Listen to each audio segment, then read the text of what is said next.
When I was 14 years old, I read the book Marcus Aurelius' Meditations for the very first time. And from that day to this day, I have been, I guess, what you would consider a student of Stoic philosophy. Now, I am a bit of a philosopher in the traditional sense because I study not just Stoic philosophy, but a lot of different kinds of philosophy. And there is no shortage of kinds of philosophy to study in life. I personally believe that philosophy is something that impacts your existence and your life, whether you realize it or not. Whether you are someone who is a student of philosophy, someone who is just lightly brushed across the idea of philosophy, or someone who has no idea what the word philosophy even means, it is still something that impacts your daily life, whether you realize it or not. The first time I ever read Marcus Aurelius' Meditations, I found it to be less of a how to live your life or how to better yourself or a better way of thinking. And it was more like it was talking about the way I already lived my life for me. For me, it was more like a manual of how I was already living, because I naturally have always just processed things in the way that would be considered very Stoic. Now, I think a lot of people have the wrong idea of Stoic philosophy. So for people that don't know what Stoic philosophy actually is, they either have no idea and have never heard of it, or they think that Stoic philosophy means to suppress your emotions, right? That it means to hide the fact that you have emotions, when nothing could be further from the truth, because Stoic philosophy in actuality is all about understanding your emotions, understanding how to process them, and not being controlled by one's emotions. Because if you don't control your emotions will control you. Some people exist on the sea of emotions, and they're tossed to and fro in the storm, and where they go is governed by the tide and where the water carries them and the wind pushes them.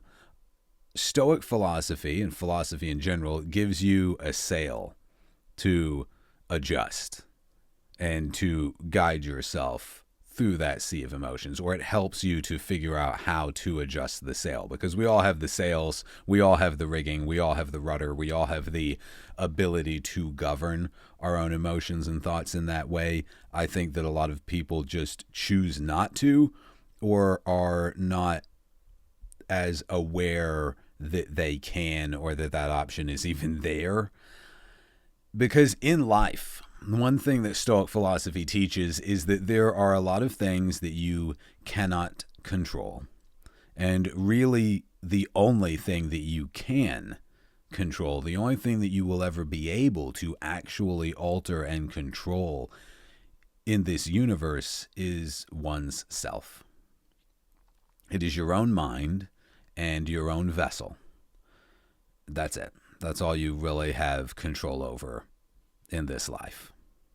Now, for those that don't know, Marcus Aurelius was a Roman emperor around 161 AD to 180 something AD, I believe. And the book Marcus Aurelius' Meditations, which I think everyone should read. I think everyone should read it at least once. I think it's a very important book. I think it's something that everyone could benefit from reading. It's a book that, like I said, I first read when I was 14 and have read dozens of times from then to now. Dozens of times. Owned multiple copies. Have read it a lot. And I think everyone should read it at least once. Now, Marcus Aurelius didn't sit down and write that as a book. He didn't intend it for the masses. But when he wrote it down, when he actually sat down and wrote all these things, he wrote it over the course of his life.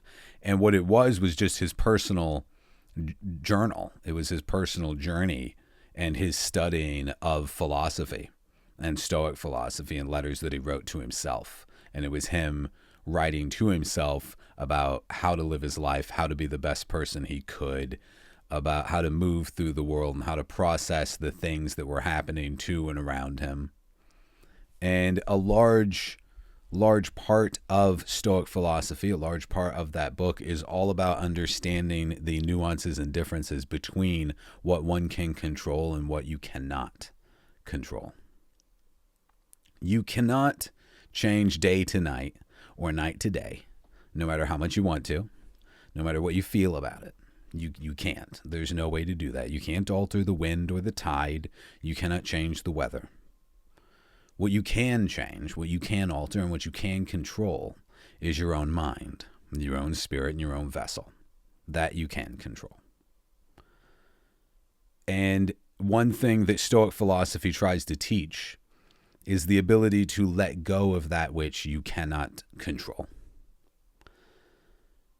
For instance, there are things that I can't alter, right? I wear glasses. I'm nearsighted. And nothing is ever going to change the fact that I'm nearsighted. And sure, there are possible, surgeries people do, and you could hide the fact you wear glasses by wearing contacts all the time, and there are all these sort of workarounds. But in actuality, I just have to accept the fact that I wear glasses, the fact that I'm nearsighted. It is an inalterable fact of my existence. And I could run around going, woe is me, and crying about it and being sad about it and letting it affect how I feel about myself and about life in general. Or I could just accept that that's the way that it is and go on with my life. Or I could be angry about it all the time. But none of those things are going to alter the actuality of the fact that I'm nearsighted. The way I feel about it cannot alter the reality of the circumstance. So why would I make myself feel bad about it? Why would I go about it that way? I can control how I feel about it. And how I feel about it doesn't alter anything. So why would I make myself feel bad about it? That doesn't make any sense. Now, I've always been a bit of a skinny guy, right? And when I was a kid, when I was a younger teenager, I was a skinny dude, and I was a little weakling, right? Never been too weak, but my life itself has forced me to be very physically active. And on top of that, I've always enjoyed to work out, and I've always sought to be stronger. Physically, spiritually, mentally, I've always tried to be stronger and to better myself as time moves forwards. So that is something that I can alter. That is something that I physically can make a difference. I can make myself more disciplined. I can make myself more capable. I can make myself stronger through discipline and motivating myself to push myself to be stronger and to be better and to learn things. So I can improve my body and my mind and my spirit in that way. That's something I can alter because I can control my vessel and my mind, but I can't control anything else. I can't control the weather, can't control the tide, cannot make day, night. And in that same way, you can never control someone else. You can't change other people. Now, we can lead by example. We can show people the way that we improve on ourselves and lead by example in that way, which everyone should try to do. And you can try and pass on the knowledge of what you have learned or things that have helped you in life. You can try and pass that on to other people, like me telling people they should read Marcus Aurelius' Meditations. And I think that would benefit everyone if they read it at least one time. But you can't actually make that happen. You can just lead by example. You can offer what advice and wisdom and knowledge you can to people, but you can never actually facilitate a change in someone else. You cannot alter others any more than you can change the tide, any more than you can make the tide ebb or flow. It is not possible, but you can control yourself and you can control your own mind. And a lot of times it's not what happened to us that is the horrible thing. A lot of times it's what we do with what happened to us that is what's horrible. It's the inability to let it go. It's the inability to move past it, to learn from it, to better yourself in what way you can from it, and to let the rest go. And a lot of things, if it didn't physically alter you, if it wasn't something that physically changed you, then the only difference it made in you is inside your mind. And you have complete control over that. You have control over that. You can simply decide to control that and to be able to not let those things get to you. Now, easier said than done. I know there are a lot of people listening to this right now and they're like, easier said than done.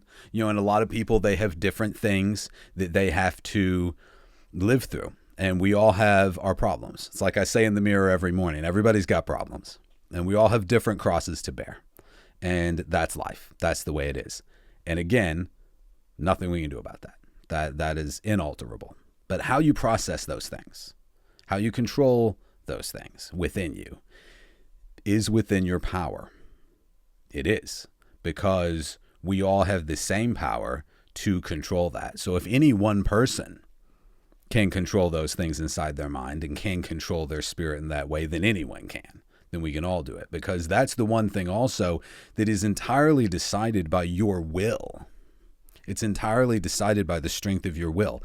There is no physical thing that discerns why one person has a strong will and one person has a weak will. It is something that is entirely decided by you. You can just wake up tomorrow and say, I decide to be better. I decide not to let what has happened to me define me, to make me me. I will decide me. I will define me, and not the things that have happened to me. And that is a cornerstone of Stoic philosophy. That is a cornerstone of being a Stoic individual and embracing that ideal of philosophy. Now, I've always said that to be a philosopher, you only need one thing: the ability to ask the question, why? Why is really the only thing you need to be a philosopher. And many different facets of philosophy, many different angles to come at it from.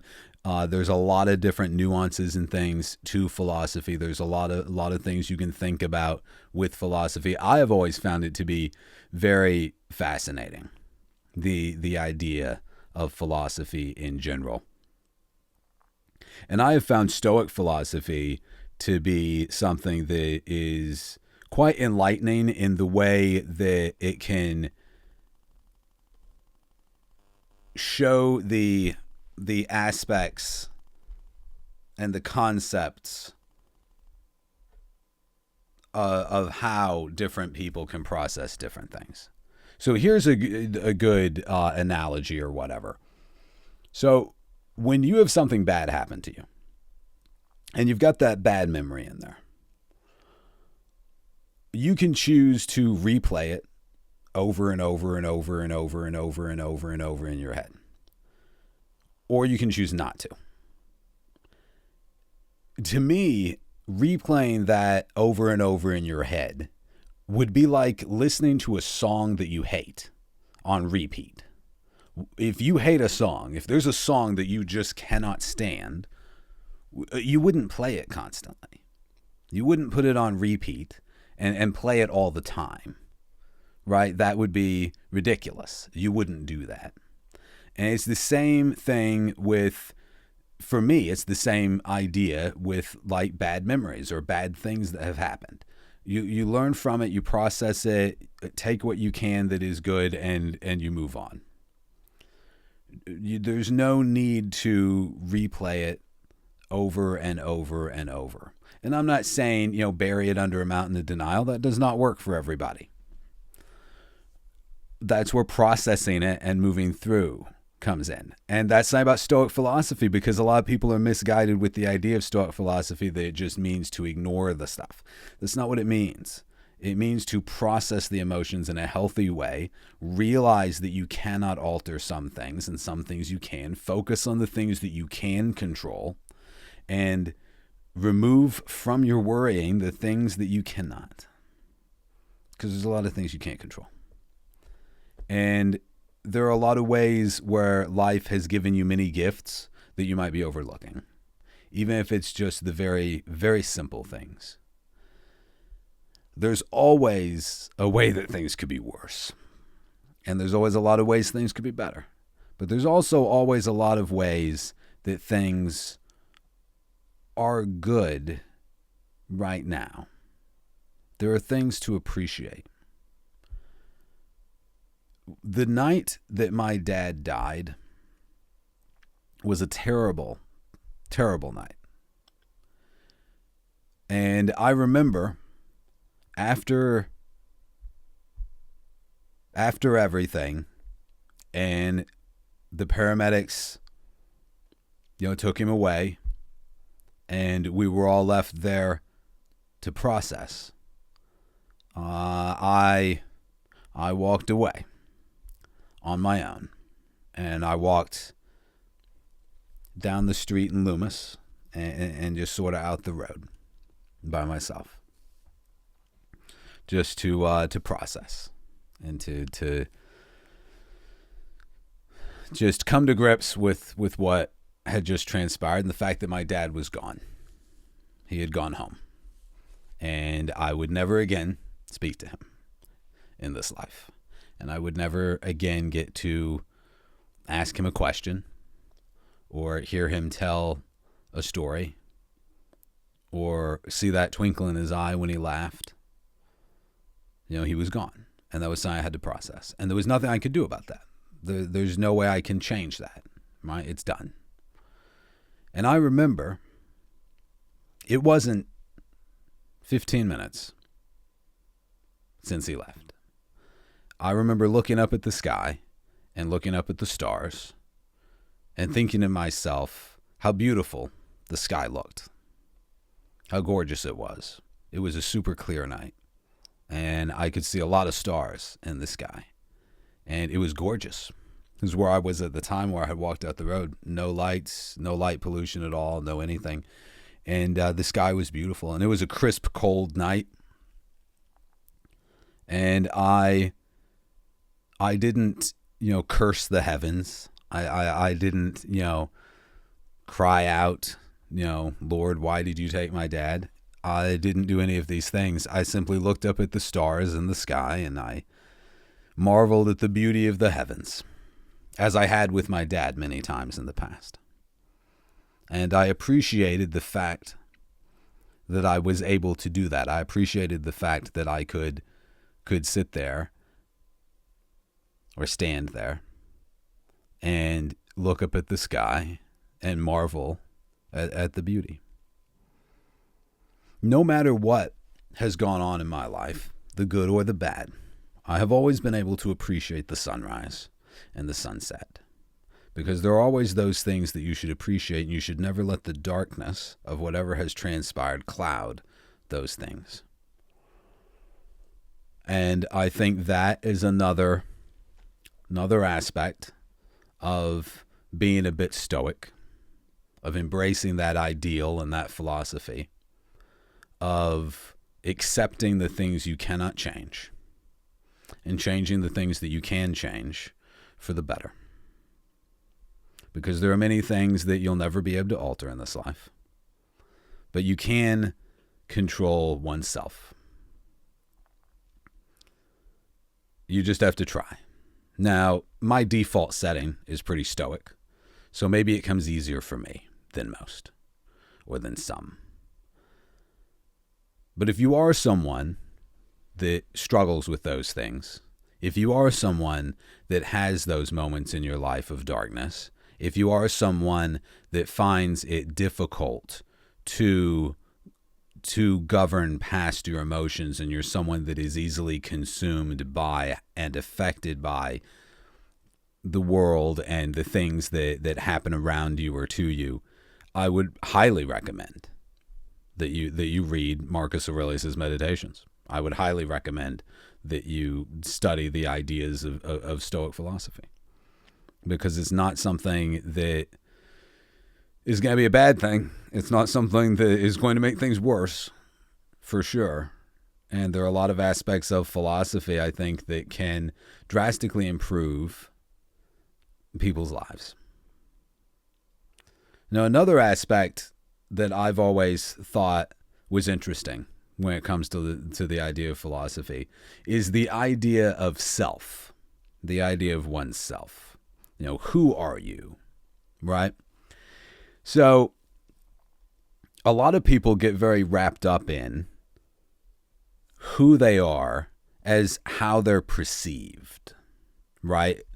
Now, I think that's something that has always been the case. That's always been a thing, regardless of if you existed thousands of years ago in the little groups, or whether you're talking about modern day with social media and everything. I think that that's always a concept that humans have had to deal with, is the idea of how we're perceived by others. That and the fact that most humans are social animals. I myself am not so much. I'm definitely a bit of a hermit. I'm definitely a loner. I am somebody that does not at all mind being solo. I don't mind. Never minded, not being part of any group. But most humans are very social animals. And so I think that regardless of if you're talking about in this day and age with social media, or you're talking about the times of tribes and people being in much smaller groups, there's still the aspect of how you're regarded by others and the perception other people have of you. Now, one thing that you have to keep in mind with that, and one thing I find interesting to think about, is the fact that there is almost no true facet of you beyond your actions, right? So who you are in your own head, who you see yourself as, that only exists to you. That is not perceivable to anyone else. It will never be perceivable to anyone else. It only exists to you. It's only a thing to you. The concept of who you are to others only exists to them. It is your actions, your words, your deeds that will echo through eternity, not what you think of yourself and not what anyone else thinks of you. So the concept of who you are in your own mind will disappear when you're gone.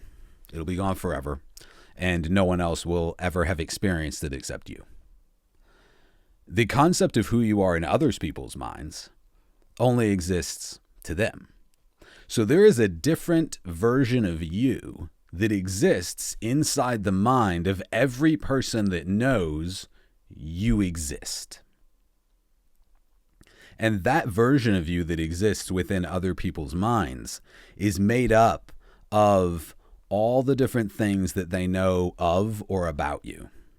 Whether it's an individual that met you one time for 3 minutes, or whether it's somebody that has only ever seen you on TV, or whether it's somebody that you grew up with, or it's a family member, or it's a teacher you had as a kid, or it's an individual that knew you for a little while at a job you worked and then you never saw him again. It doesn't matter who the individual is. Their concept of you, their idea of you is made up by all of the aspects of you that they know of or have personally experienced by being around you. And none of those are the real you, because they're all concepts and ideas of you. They are all abstract paintings of you that people have constructed in their own imagination that represents who you are. So none of them are actually you. And then the real you inside you in your own mind that's also bias based off of yourself and how you view you. And since you're not able to actually view your deeds, actions, and words from an outside perspective, and you're seeing everything from within, looking out, it's difficult to ever actually ascertain a correct or objective perspective on oneself based off of those things. So the concept you have in your head is also skewed to your own perception of self. And that's why I say that the only actual who you really are is your actions, your words, and your deeds. It's what you do and how you move through the world. And those are the things that you leave behind. That is the ripple effect that you have on existence. That's another thing that philosophy, especially Stoic philosophy, teaches you to be a little more mindful of. Because I think a lot of us move through the world without realizing the effect we might have on not just those around us, but the world in general, the concept of reality in general. We all echo our decisions and choices and actions and words throughout existence, and it intermingles with everybody else's echo as well, and we all change the different facets of what we call existence and reality. And being mindful of those things is not a bad thing. It's a good thing to be mindful of that stuff. It's a good thing to process your emotions in a way that allows you not to be governed by them, so that you can lead by example, and so that you can have your echo, your deeds and words and self that you leave behind be as positive as possible and have a good impact. I myself try every day to be a better person than I was yesterday. I am not good at it. I'm not good at it. I do not have the temperament to be any form of teacher or try and teach anybody anything beyond trying to, pass on the things that I have found have made my life better or easier, or that touched me in some way.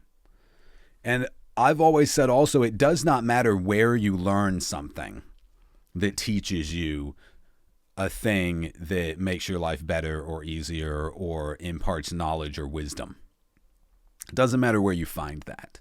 It doesn't matter if it's in a book of philosophy. It doesn't matter if it's on the back of a cereal box.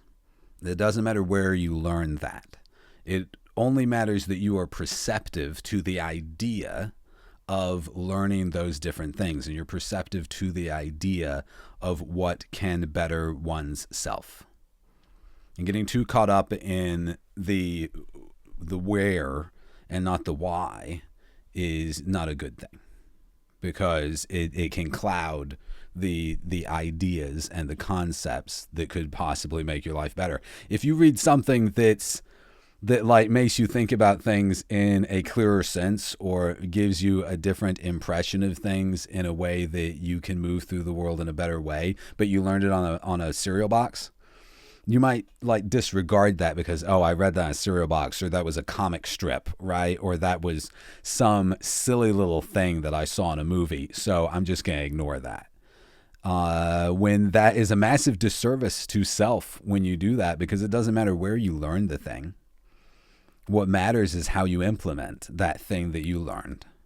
And sure, a lot of times you're going to learn it from the Bible. You're going to learn it from Marcus Aurelius. You're going to learn it from Plato, Socrates, Epictetus. You're going to read something that somebody wrote that was a really learned person. Other times you're just going to hear an idiot say something that kind of resonates with you and makes you think about a thing in a different way. So a big piece of advice I would have that I have learned from studying philosophy is to be open to the different concepts and ideas and viewpoints that you might hear throughout life, and not just disregard it because of where you learned it or where it came from or what it was or who said it. It's one of the reasons why, like in our family, in our life, that I was someone that my siblings would turn to make a decision for what we were going to do. Like, a lot of times I would be the guy that everybody would turn to and be like, okay, which plan are we going with? Because all of us would be coming up with all these different ideas and plans of how we're going to do something. Like, how are we going to make this work? How are we going to do this crazy thing that we're trying to do? And everybody would have all these different ideas and everything of how we're going to pull it off. And I would be throwing my 2 cents in too. And then we would all kind of look at each other and be like, okay, so which one are we going with? And I don't know if it was because nobody else wanted to be the one to make the decision, so it fell to me, or if everybody just really trusted me to make the decision. I think the reason why it fell to me a lot is because everyone knew that I was not going to base my decision off of who had the idea.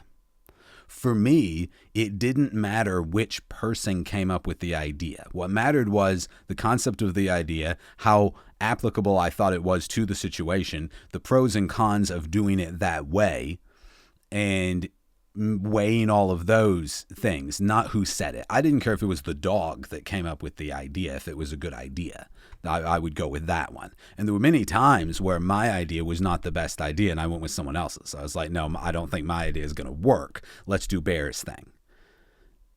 And I think that is one of the reasons why a lot of times my siblings would look to me to be the decision maker, to be the guy that decided whose plan we were going to go with, because I was never biased about where it came from or who had the idea.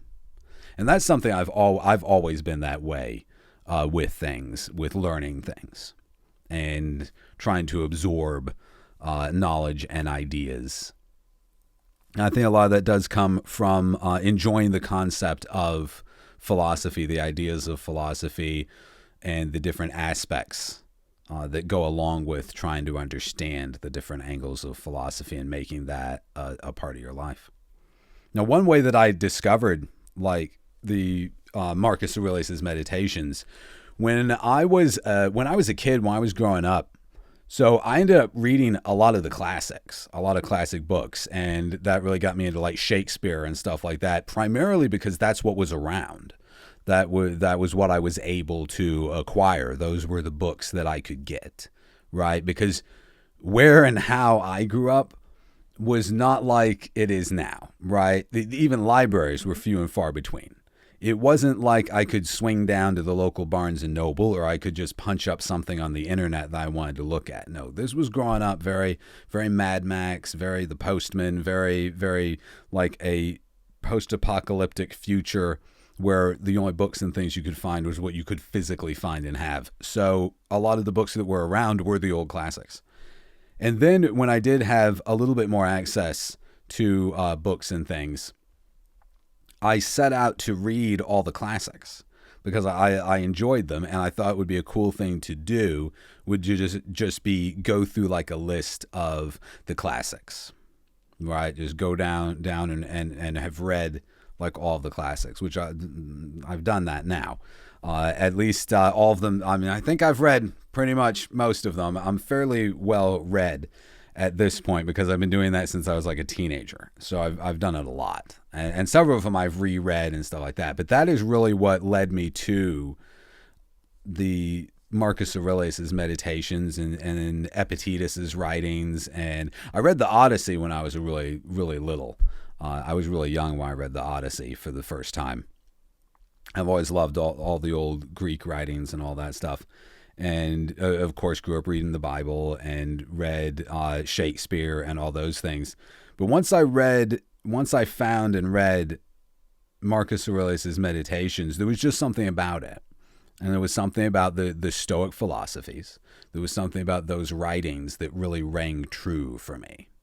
And it's something that I have mentioned to just about everybody I know. If you're somebody that knows me, like in a real sense, if you're somebody that knows me in the real world, then you're going to know about that book. At some point, I'm going to have mentioned it to you, or I'm going to have given you a copy of it, or I'm going to have told you, you need to read this book. You should read this book. It's a book that I think everyone should read. And I know this episode has turned into basically just a long sales pitch for Marcus Aurelius and Marcus Aurelius' meditations, but it's a good book, and it's a book that like I hear people talk about or people mention, but it does not get the the mentions it should. It does not have the marketing that book should have, because it's a book everyone could benefit from reading, in my opinion. Y'all guys should definitely check it out, because I think it's a really good book. And it's very interesting, too, that it was written by a Roman emperor. This dude was massively powerful. This guy could have made war on anyone he wanted to. He could have had anything he wanted. He could have taken anyone's stuff that he wanted to. He could have been a complete psycho and gotten away with it, and he wasn't. Now, I can't say the guy, never did anything wrong or things like that, or he was perfect or whatever, but like a lot of the way that he ruled was trying to do everything that he could. And there's a part in the book that always struck me, because he talks about how he was born into this, right? And how none of us choose the vessel we're born into. None of us choose to be born into the world, the position, the place, the person that we are. It's something that is just fated. It is something that it just is what it is, and that's where we are. And Marcus Aurelius, he mused to himself about how maybe he should just quit being emperor and go be a farmer somewhere, and that would be an easier life and a simpler life. And he could just live out his days tending his crops and not have to worry about being corrupted by being the emperor, and not have to worry about all these decisions that he has to make. But then he goes on to talk about that he knows if he didn't do it, someone else would take his place, and that he would be responsible for whoever took his place. He would be responsible for every decision that person made, because he would have chosen not to be the emperor. He would have chosen to have given it up to be a farmer, and then he would be responsible for whoever took it over and whatever they did. So he stayed, and so he tried to be the best emperor that he could. And that's really all any of us can do. All any of us can do is choose to stay and choose to be the best of what we are and what we have been fated into and what we can control and what we can alter. And life only gives you two choices: give up or don't. And giving up is not a good choice. So don't. And if you're somebody out there that is struggling in any way, read Marcus Aurelius. Read the book. Read Marcus Aurelius' Meditations. And if you're somebody that's not struggling and you think you got everything all figured out, read it anyway. Because, like I've said way too many times on this episode, it's a book that everyone should read. And it's a book I'm very glad that I read and that I found. And I would also point out just real quick that there was another philosopher around sort of the same time, Epictetus, if I'm saying that correctly. And he was a slave. So he existed on as far the opposite spectrum from Marcus Aurelius as you could get. And he had basically the same ideas. So he wrote about the same kinds of things. He wrote about Stoic philosophy, and he wrote about a sense of self and about accepting what you cannot control and controlling what you can and bettering the things that you can and yourself in the ways that you can, and controlling your mind and how you react to things and not being controlled by your reaction to those things. So it always struck me as interesting that on one end, you have a Roman emperor, a guy of all this power and wealth and influence, and he has these ideas. And then you have another guy on another end who's a slave and has no power and no influence and has the same concepts and ideas. And I think that just goes to show that it's a very universally applicable way of thought. I think it's something that everyone could benefit from learning a bit about.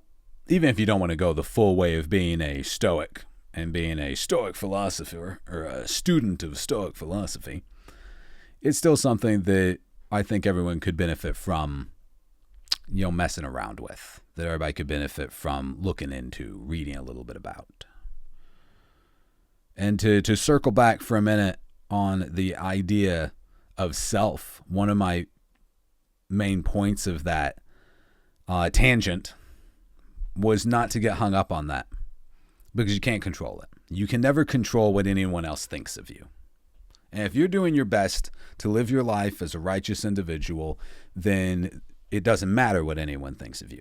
It's only when you don't feel confident in who you are and how you move through the world that you can become clouded with what others think of you. Because everyone has opinions, but they're as irrelevant as last year's snow. It doesn't matter. It doesn't matter what anyone thinks of you, including yourself. Because it is your actions, it is your deeds, and it is your words that will echo through eternity. Discipline is not something that you are born with. It is not something that you are gifted merely for your existence. But like most things in life, discipline is something that you have to choose. It is something that you have to embrace. It is something that you have to build into your character. It is something that you have to make part of who you are.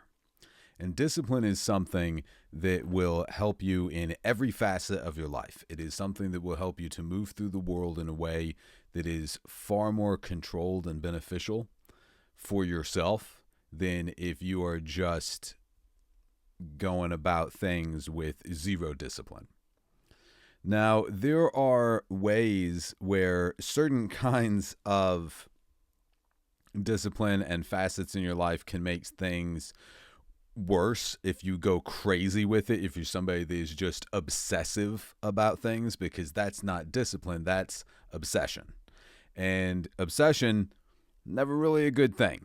Like being dedicated, being persistent about things, you can be massively dedicated, you can be very persistent and not fall into the realm of obsession. But discipline is something that you need to have in order to accomplish really anything in life that you want to accomplish. And there are small nuanced ways that you can drastically improve your existence, your character, who you are, with a little bit of discipline. One of the ways that you can just improve is simply taking care of and being responsible for your own daily life and the things within your life. For me, one of those things has always been being someone that takes care of where they slept the night before. Like if you wake up and you immediately make your bed, or in my case, for a majority of my life, I was putting up my bedroll. I was taking up my sleeping bag. I was packing my things up, because for a lot of my life, I didn't sleep in an actual bedroom. I didn't sleep in a house a lot of times. And even when we were living on boats and things, a lot of the time, I actually would sleep on the roof of the boat. Now, fortunately, we usually had a fairly good-sized boat. It was safe to sleep on the roof. There have been a couple of times on some boats where I did, tie myself off just in case.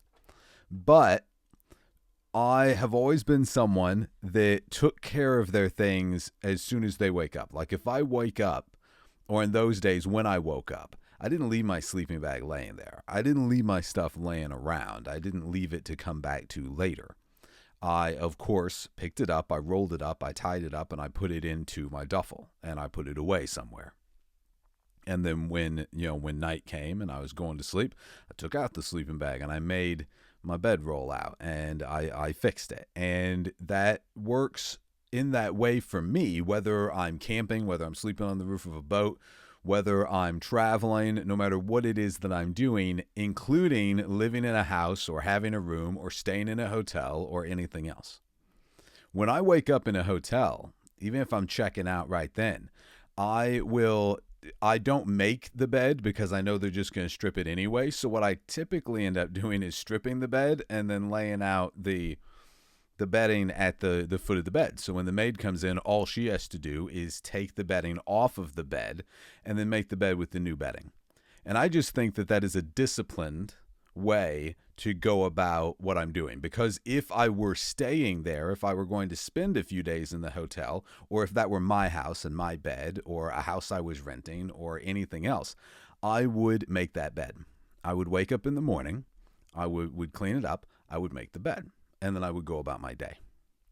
Since I'm leaving the hotel and I know they're going to strip it anyway, my instincts would be make the bed. But then that just actually gives them more work to do, because then they're going to come in and have to strip down the made bed. Or I could just leave it a mess, but that seems very undisciplined. So what I've always done is just break it down and leave it at the foot of the bed so that they can come in and take it away. I just look at that as a respectful thing to do. I look at that as a disciplined thing to do. And a vast majority of the time, I do these things to keep myself disciplined. In some ways, a lot of this stuff is just ingrained. It's just who I am. It's something that I've done for so long that is just the way I am. And a lot of that does come from like having to pick up my bedroll and things like that when camping or traveling or living the way that I have in the past and living in a sleeping bag a lot of the time. So you end up having to do those things. But then it translates into my everyday life in more normal quotations circumstances of taking care of that stuff. And so little ways of being disciplined like that translates into larger things in your life. It gives stability in a controlled way of controlling the things that you can. And it creates a mindset of I can make things better. I can make myself better. I can make my day better. I can make the world better. Because it really is the little things at the end of the day. And anyone who's walked into a bedroom and the bed is a mess and it's all over the place versus walking into that bedroom and the bed being made and the pillows squared and everything is nice. I don't care who you are. There is a drastic difference in the way that you feel when you walk into that room. There is a difference in the way it makes you feel. There is a difference in the vibe. And there is a difference in just walking into a room that's been fixed or walking into rooms that you are taking care of and that you have fixed. And I think that small things like that translate into a mode of behavior in a lot of different ways. Now, I am a barbarian. I am a caveman. I am someone that very much moves through the world in a fairly caveman-esque way. But there are a lot of those little ways that I'm disciplined, that I'm moving through the world more like a samurai, the Spartan mentality. Because you control of and take care of, your control over and you taking care of the things that you can is very important. And that does also end up bleeding into the way that you think about things. Because there is this concept of nihilistic, not controlling anything, whatever kind of attitude versus the stoic, it is what it is, but I control what I can attitude. And with discipline, you can apply that same discipline to anything. And a lot of people think that you're either born disciplined or you're not. Or people that are that way, they're just that way. That's just who they are. And maybe it's easier for some people. Maybe it's easier for me to be that way than it might be for other people. Maybe it's more difficult for other people. But for everyone, no matter who you are, it is a decision. It is something that you are deciding to do. Because at the end of the day, we are what we decide to do. Everyone. You are what you are deciding to be. Doesn't matter where you come from, doesn't matter your upbringing, doesn't matter good, bad, indifferent, in between, man, woman, child, your age, none of this matters. We are what we choose to be, and we are what we continue to choose to be. Because just because you've been one thing for whatever amount of time, or just because you've always been a certain way, doesn't mean you have to continue being that way. It doesn't mean you can't make a change. Doesn't mean you can't become disciplined. It is a choice. It is a decision. And that decision and that choice is predicated upon every decision that you make. And a lot of those decisions are very small. It's like deciding to drink more water during the day, deciding to do those little things that make you healthier during the day. You give yourself the disciplined edge to do those things. And there are a lot of little ways to do that. Another thing for me, it's a bit of a compulsion. It's a bit of a pet peeve is dishes in a sink. I am really, really stringent about never leaving dishes in a sink. I will leave a pan to soak overnight. I will leave never a cast iron, only stainless steel.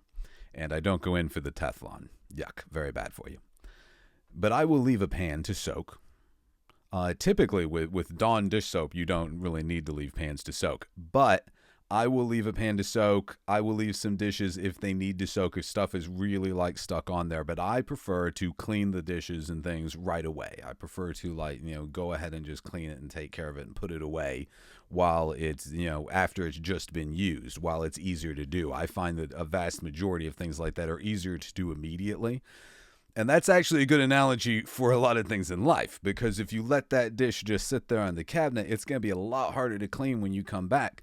But if you take that dish right after you've eaten and you go over to the sink and you give it a good little rinse and you scrub it down, it's going to be a lot easier to clean. It's going to be a lot easier to wash. And a lot of things in life are that way. When you leave them, the compound interest just keeps going up and up and up, and it gets harder and harder to do the thing. When if you just do the thing right away, it's typically a lot easier. And it's not that, some people want to do those things right away. It's just that some people choose to have the discipline to do the thing. And if you end up making a mistake here and there, if you end up putting some stuff off or anything, it doesn't mean that you have to continue putting the stuff off. You can then just buckle down and get it done. You can apply yourself in whatever way you need to make those things happen. And the little things like, not having dishes in a sink, making your bed when you wake up in the morning, cleaning your floor. If you're lucky enough to have a sink, because for a lot of my life, didn't have a sink. Not really. I mean, we had sinks, but not like in a house where you turn on a faucet and it works the way it does. So if you have a sink and you have a faucet that you can just turn on and hot water magically starts coming out of there, you have no excuse to leave dirty dishes in your sink. None whatsoever. Vast majority of my life, I had to load up the dishes, go down to a creek or a river somewhere and wash them in ice cold water, which is more difficult to get the grease off and stuff in that case. And a lot of times with those kinds of dishes, the really bad ones, you do heat some water on the open fire on the wood stove and you use that. But for the majority of dishes, you can just take them down to the creek and wash them. So if you have a sink where hot water is magically coming out of that faucet, you have no excuse. None whatsoever. And if you're lucky enough to have a bed and to have a bedroom, and to have blankets and linens and all of these things, then it shouldn't be a drudgery to make your bed. It shouldn't be something that's like, oh, I got to make the bed every day. No, you get to make a bed. You get to have that. That is a privilege. That is something that a lot of people don't have. You are someone that has the opportunity to enjoy that, to live like a king, compared to a lot of people throughout history, because a lot of modern individuals, especially in certain places of the world, are living like kings when you compare them to people in the past, when you compare them to people and the way that people have lived throughout history, even pretty recent history. We're living like kings, people, living like kings. The ability we have to live as comfortably as we can is just crazy good compared to how a vast majority of humans have lived throughout all of history. So complaining that you have to make your bed or complaining that you have to do your dishes with the magic hot water or any of these things is it's ridiculous. It's very ridiculous. It's like, come on, people. That's pretty bad, right? And if you look at it that way, if you start realizing how lucky you are in that way to have that, then all of a sudden you're smiling and whistling while you're making the bed. And washing the dishes becomes something that you enjoy as opposed to something that is a chore, because you have dishes and you have food and you have running water and you have hot water and you have all of these things. It's like taking a hot shower. Never in my life, even a single time, have I ever taken for granted being able to take a hot shower, nor will I ever. Every time I take a hot shower, I'm very appreciative that I have that ability to do that I get to do that I'm able to do that. Because it's super awesome and very cool and magical. It's magical, if you ask me, that I can go in there, I can turn a knob, and all of this hot water just starts pouring on me. It's incredible. And then you get to use like soaps and shampoos and conditioners. And I even had some beard shampoo recently. I got a little beard brush.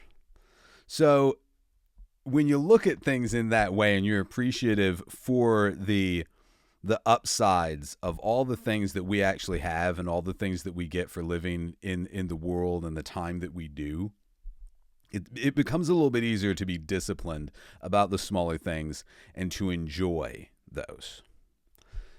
Now, with discipline, another thing is like wanting to be healthier, wanting to work out more and stuff like that. Well, you just have to apply yourself is all you have to do. And a little bit at a time. And discipline keeps you doing that. Discipline keeps you doing a few crunches a day, keeps you doing a few push-ups a day, keeps you walking back and forth wherever you can, even if that's only across the room. Discipline keeps you doing those things that you need to be better and to better function. And discipline applies to everything. Like me trying to do this podcast. Not trying, I am doing a podcast. This is episode 56. So I am doing a podcast, and it is not something that is easy to do. It's not something that is just flip a switch and it happens. A lot goes into me creating this podcast, between hosting, producing, editing, trying to fix some kind of lighting, which I'm terrible at, figuring it all out, doing all the different files and formatting and hosting services and all of these things, these just so many things that go into doing it. It would be much easier to just say, nah, and not do it. But I want to do it. So that makes the discipline a little bit easier. But I still have to have the discipline to buckle down and do it. So one of the reasons when I started this, I told myself I'm going to set a schedule. And I'm going to stick to that schedule. Because bam, not so much for the plans. I'm really a make it up as I go along kind of guy. And as far as schedules, not the best. Nor have I ever wanted to be. But there are certain ways that I'm diehard with some schedules. When it comes to certain kinds of working out, when it comes to drinking enough water in a day, which for me isn't difficult, I drink a lot of water anyway. But when it comes to certain things that you need to do to achieve the thing that you want, whether that's run a podcast or make your shoulders a little bit bigger, you have to apply yourself in that way. And so when I started the podcast, I was like, okay, I'm going to set a schedule and I'm going to release 2 episodes a week, and I'm going to do it every week, and I'm going to do it on these days. I'm going to do it every Wednesday and every Sunday, and I'm going to get these things released, and I'm going to do it. And I have stuck to it. But another thing with discipline is holding yourself accountable.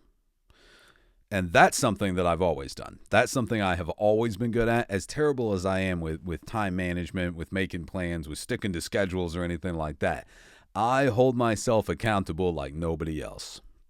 I am fairly understanding with other people. I am not understanding with myself at all. I always push myself to live up to the standards that I'm setting forth for myself. And when it's about doing something that I want to do, it does make it easier to push myself in that way. But then even with that, there are things that go into it that I don't necessarily want to do. Like I don't enjoy the editing on the podcast. And I'm not an early person. So here's a good example. I am not at all an early person. I don't like to get up early unless I haven't gone to sleep yet. I'm very much a night owl. And I don't require a lot of sleep, so that helps. But I'm not someone that enjoys, waking up super early. There have been a couple times in my pursuit of having an acting career, which I am an actor, because if you pursue being an actor, you're an actor. The only thing it takes to be an artist is to create art. So in my pursuit of being an actor, I have had the opportunity to work in several instances, a few here and there, mostly background work. But even doing that, I had to show up really, really early. And that was not something, except for a couple of them I did. They were late. That was fun. had to show up for most of these super early, right? And you don't want to be, if you don't show up, you're not doing the job. If you're doing something that you want to do, show up on time, show up a little bit early, be there, be courteous, do the job. And for me, when it comes to acting, that becomes a lot easier for me. It becomes a lot easier to be very disciplined. It becomes a lot easier to wake up at 5 o'clock in the morning with a smile on my face, make my bed, and then head out for the day. Shower, don't shave, and then go to work. And for me, knowing that I'm going to a set, knowing that I'm going to be part of that world and do those things, it makes it super easy to be disciplined. It makes it very easy to push myself to do those things and to be excited about it.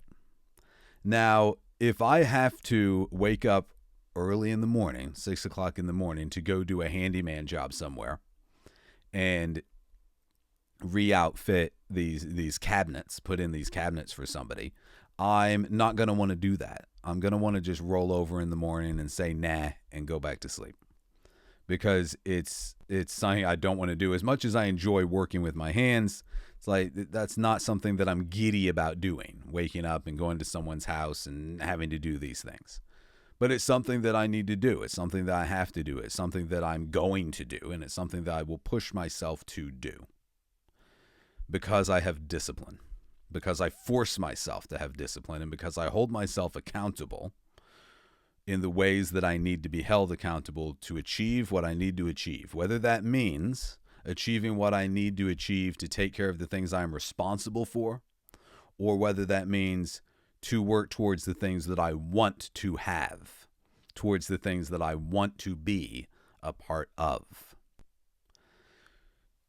And if you are willing and able to push yourself and have the discipline to push yourself to do the things you need to do, even when they're things you don't want to do, then it is super easy to push yourself and be disciplined to do the things that you want to do. Even when those things that you want to do come with stuff that isn't something you want to do, like waking up early, but it's attached to something that you really want to do, like acting.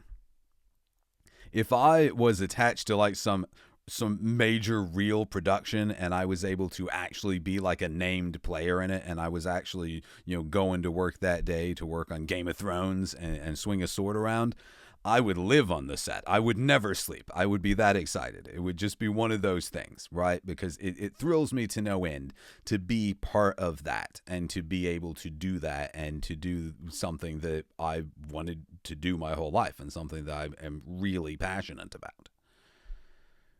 But there are other things that I have to do, and I have to muster up that strength to force myself to do those things and to be accountable for those things and to be disciplined enough to make it happen, whether it's something I really want to do or something I'm not very keen on doing. But when you do the little things, when you wash the dishes, when you make your bed, when you shine your shoes, when you take care of that stuff, when you vacuum out your car instead of putting it off over and over and over, it bleeds into the rest of your life and your mindset. And in this life, your mind is the only thing that you can truly control. Your mind and spirit and your strength of will are the only things that you can control simply by deciding to, simply by saying, I have control over this.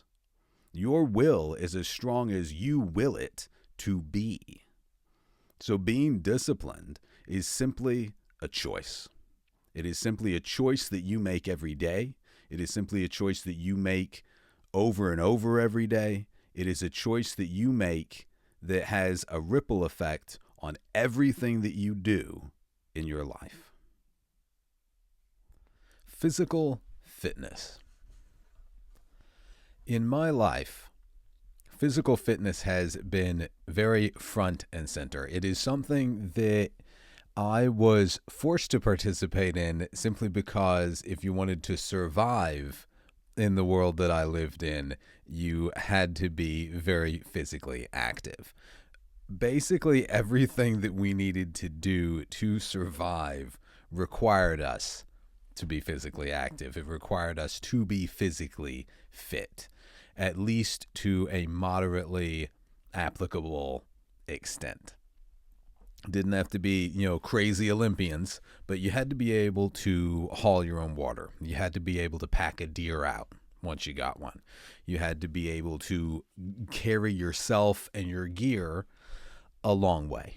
You had to be able to pick up your pack and your weapon and everything that you needed to survive out there and be able to haul it all day long. So my life actually forced me to be very physically active, and in a good way. It was always something that I definitely enjoyed. And then I myself have always really enjoyed working out. I've always liked to stay in shape, and some of my brothers are as into working out as I am, some not as much. Now, Gaby, very much so. And throughout our life, our dad taught us how to work out, how to lift weights, how to do, Tai Chi, and he taught us a bunch of things of stretches and different ways to work out, and how you can work out when you have equipment and how you can work out when you don't. And there are a lot of exercises that you can do just with body weight, pull-ups, push-ups, things like that, doing dips on chairs, all of these things. So he taught us a lot of ways to stay physically fit and physically active. And a lot of it also is not just lifting heavy things. It's not just walking and climbing and running and doing all that. It's also staying limber. It is about, stretching and working your body out in that way so that it stays used to moving, because you want to keep everything in line so that when you need to move, when you need to run, when you need to climb, your body is ready to do that. And that's something that we've always been very into. And again, our life forced us to be that way, but it's something that we also enjoyed doing day to day. There were many times when we had a weight bench set up on the back deck of the boat. Sometimes there wasn't enough room to have it set up all the time, so you would have to actually break it down and reset it up every time you wanted to use it. It wasn't the type of thing where you had the room to just have a gym that was always set up and you could use it whenever you wanted to. So like Gaby and I would actually go onto the back deck of the boat, and we would spend however much time to hook up the weight bench and put it all together and get it going and get a good session in, and then break it all back down and put it away. And we would do that like every day.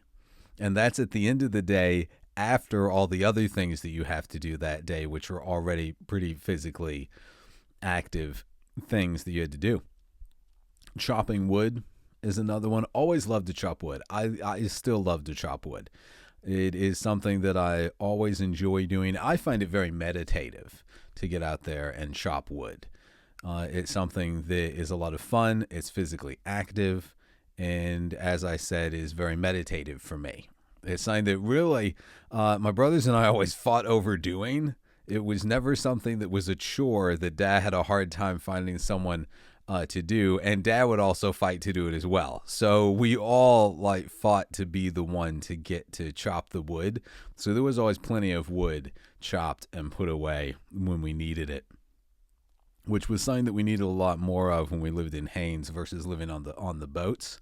But in Haines, we needed a lot of wood to burn through the winter because they had some pretty good winters up there, and we heated with wood. But there was no shortage of wood to chop, and there was no shortage of people that wanted to chop the wood. Now, Gaby is extremely into fitness, very much so, and he and I have different body types.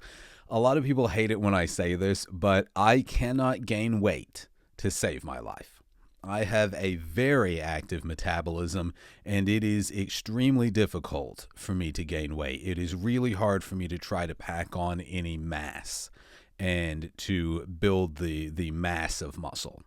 Now, I've always been physically fit. I've always had a good base. I've never had an issue with anything like that. I've always leaned more towards the skinnier side. Like Gaby and I have always joked that if we weren't as physically active as we have always been, and if we didn't fight to work out as much as we do, that he would be a fat little guy and I would be a skinny dude. So that is something that we always fought against in our life. And Gaby's able to put on the mass a lot easier than I am. than I'm able to. I just can't do it. No matter how much I eat, no matter how much protein I put in, I can just eat from sunup to sundown, and I just can't seem to pack on any mass. I'm just able to build more muscles. The muscles get more defined, but I just can't. I can't build it out. I am never gonna look like Conan. And Gaby, on the other hand, he has less problem with that. His shoulders are the size of his head.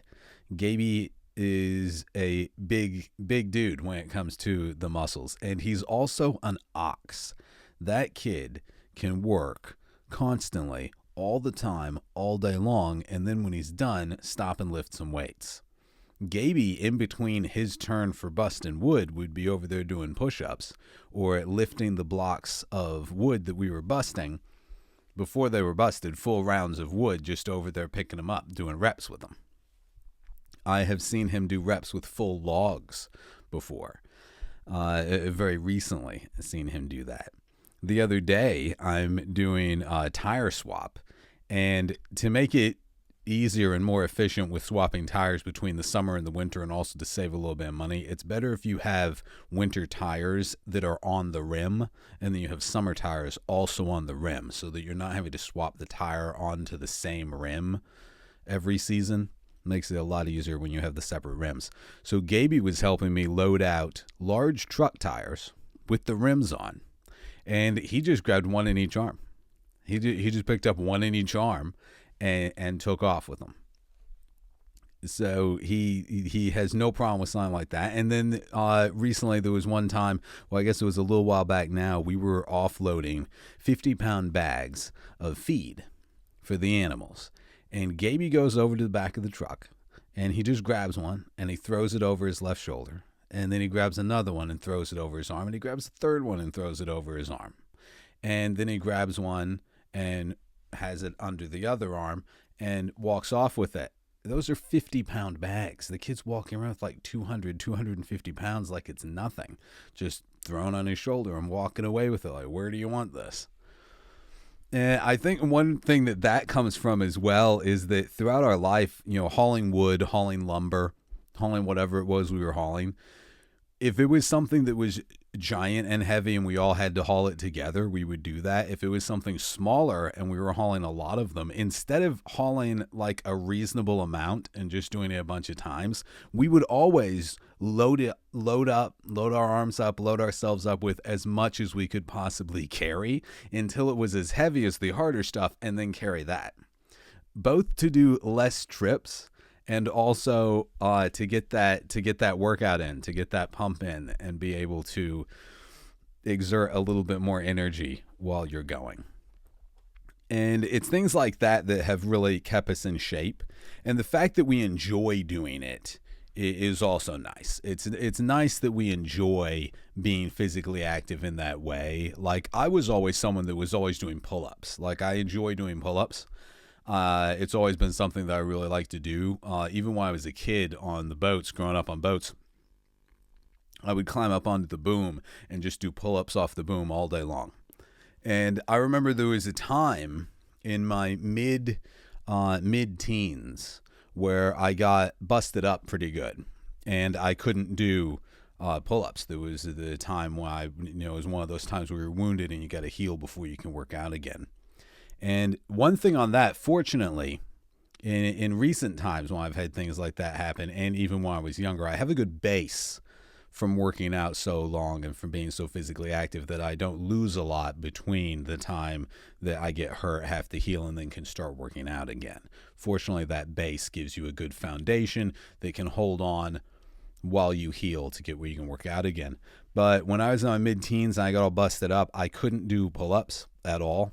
Once I healed from being hurt, it was like I just kind of lost the ability to do pull-ups. And I remember that really bothered me. And I was like, okay, definitely not accepting this. And I just did what little bit I could do to do the motion of a pull-up without actually pulling my whole weight. And I would do that over and over and over, day after day after day. I started with just lifting like an empty an empty bar with no weights on it over my head.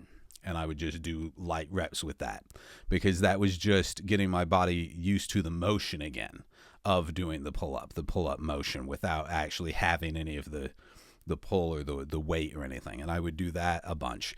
And then I would hang off of things where my feet were still touching the ground, and I could put a little bit of weight, a little bit of body weight, and then go through the motions. And I just did that over and over, day after day. And before you knew it, I was able to do pull-ups again.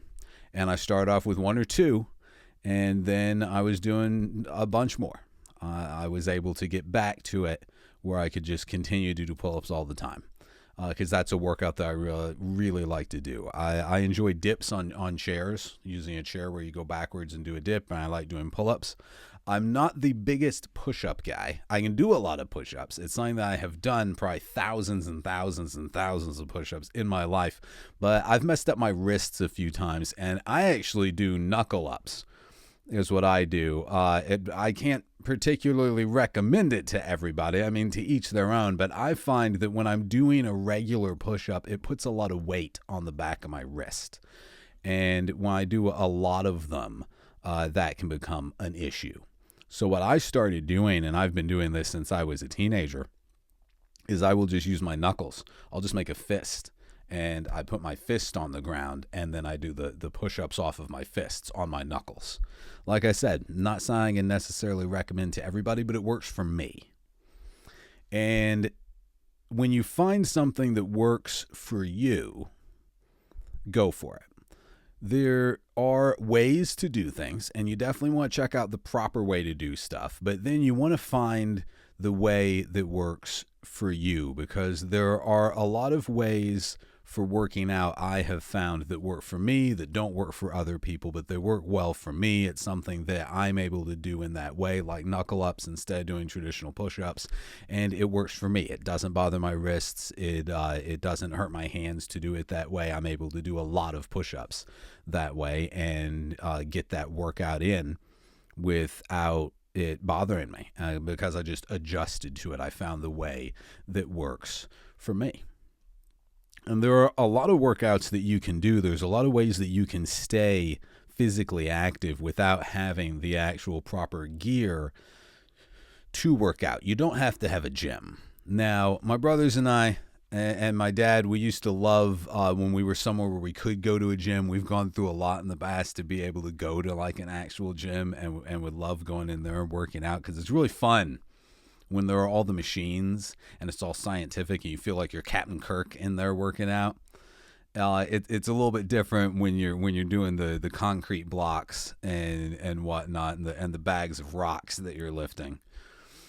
And we've always, for the most part, been able to carry around some dumbbells and always kind of have that. But there's definitely been a lot of times in our lives where we just filled up nets with rocks and stuff and would lift that and do the body weight stuff. But always really enjoyed going to the gym, and I have a lot of really good memories of going to the gym, like when we were somewhere where we could go to the gym with my dad and my brothers. And Gaby, Bear, and I and Dad were always very into it. You know, we were always very into it. Bear was always a treadmill guy. Bear, of course, he's a runner. He loved to jump on a treadmill and kick that thing up as fast as it could go and just keep on running. And I remember a couple times in the gym, because we weren't regulars, because we would blow into town and then we would come to the gym for a little while and then we'd be gone. So we weren't someone that people saw there all the time. And so when we would go into a gym, I remember a couple of times Bear jumping up onto the treadmill, and he would kick it up really fast. Like, he would get on there and he would kick it up really fast, and he would start running, and people would just be like, ugh, right? This kid, he's going to burn out in 2 seconds. And he'd be up there for like 20, 30 minutes doing this on a really good run. Like, not an all-out run, but not really a trot, not really a jog either. He was running, and he would do it for a good 20 minutes up there doing that. And I remember this one time there were a couple people who were very into it, and they ended up just like standing there watching him for almost 30 minutes just because he's got good form. He was running the whole time. They didn't think he was going to be able to keep up the pace that he was on, and he did. And then in the end, even gave a jog for another 10 minutes after that. And I remember when he got off the treadmill, he was like getting high fives from people and stuff, because they were all like, they were pretty impressed, because these are all people that are like in there every day doing that, and so he's over there getting high fives from all the people. And then Dad, Gaby, and I, we would always just hit the regular machines. I was never a big treadmill guy. I do the treadmill like a little bit like that. Always kind of liked the like stair stepper things. Like there was one that's the infinite stairs. Always enjoyed that. I have climbed a lot of stairs. The infinite stair machine was always a lot of fun, counting the flights of stairs.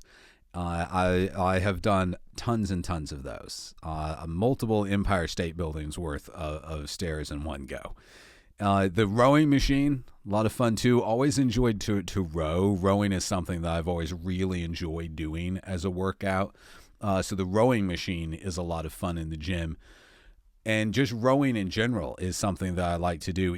That's actually something I've been able to do down here because I have like a little skiff, and I'll take it and toss it into one of these lakes out here when I'm able to, stick it in the back of the truck, take it to the lake, throw it in, and then just row around the lake back and forth, back and forth, back and forth all over the place. And that's a lot of fun. And it's something that I grew up doing on the boats. I would just get into the skiff and I would whip the oars out and I would just row all over the place. I'd row along the bay. I would row around the boat. I would row everywhere. Got in trouble a couple times when I was younger because I was kind of told not to row out of sight, and then I ended up rowing a very, very long way away and back. And let's just say my parents were not incredibly thrilled that day because also, I took the skiff. I didn't really tell anybody, and then I just kind of took it, and I went way further away than I was supposed to. I was always kind of doing stuff like that. I can't recommend that you're supposed to do that. You're not supposed to do it that way. I should have listened, but I got really into it because I love to row. And I remember doing the gym stuff with Dad was a lot of fun. And Dad enjoyed the gym because, he always stayed very physically active. In his later years, it was a lot more difficult for him too, with the seizures, with the amount of injuries that he had sustained in his life. Even till the end, he stayed fairly physically active in all the ways that he could. But when, before, in the before days when we'd go to the gym and stuff, Dad could lift a lot. He could lift a lot of weight, and he was never somebody that tried to impress anybody. He did it always, when it was just him, when he didn't think anybody was looking and things like that, because what Dad liked to do was, he always told us, it's not how much you lift, it's how many times you lift it. Right. And that's something we really applied to when we only had a gallon of water to lift or something. You just do it over and over and over and over a billion times. But Dad liked to lift moderately, a lot of times almost to failure. And then he liked to kick the machines up to as much as he could lift and do that at least a couple times. And there were a few times when I saw him do that. It was very impressive, the amount of weight that he was able to drop on there and lift, because he would go about it and he would do his normal working out until he got to almost failure, and then he would kick it up to where he was going to do his 2 or 3 reps of the super heavy. And I don't even want to say how much it was that I saw him lift a few times, but it was a lot, and it was incredibly impressive. It was very impressive, the amount that Dad could lift. But there again, I remember when I was a kid, Dad could have worked anyone into the ground. Dad was able to put such a massive amount of weight on his back and just carry it without any problem and basically never stopping, that it was incredibly impressive. And he always acted like it was no big deal, because I think to him, it wasn't really a big deal because he had built up so gradually to being that person Because I remember Dad talking about how when he first got to Alaska, and Dad was always very physically fit. He used to fight tournaments and stuff, and he worked a lot of construction in his life, and he liked to work out, and he liked to be fit, and he was always athletic and always did, water skiing and all kinds of stuff. And I remember him saying that when he first got to Alaska, he didn't realize how out of shape, quotations, he was, because when he would have to, walk all these distances, and you're walking on rocks and logs and up and down hills all day, and you're hauling 5 gallons, 6-7 gallons of jugs of water and fuel all the time.